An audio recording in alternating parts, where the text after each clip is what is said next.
نحمدہ ونصلی علی رسولہ الکریم اما بعد اعوذ باللہ من الشیطان الرجیم بسم اللہ الرحمن الرحیم۔ آج کی ہم اس ویڈیو میں بات کریں گے خواب کے اندر جھاڑو دینا یا خواب کے اندر جھاڑو دیکھنا یا خواب کے اندر اپنے گھر میں جھاڑو دینا یا کسی اور کے گھر کے اندر جھاڑو دینا۔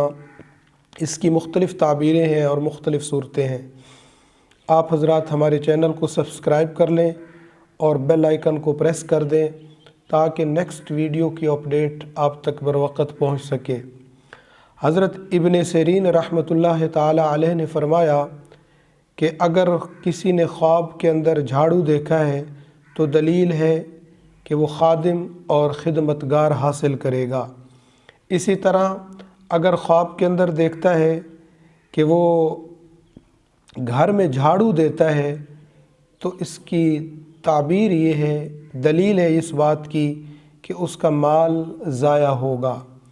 اگر دیکھتا ہے کہ کسی کے گھر میں جھاڑو دیتا ہے یعنی کسی اور کے گھر میں جھاڑو دیتا ہے تو یہ دلیل ہے اس بات کی کہ کسی کا مال اس تک پہنچے گا۔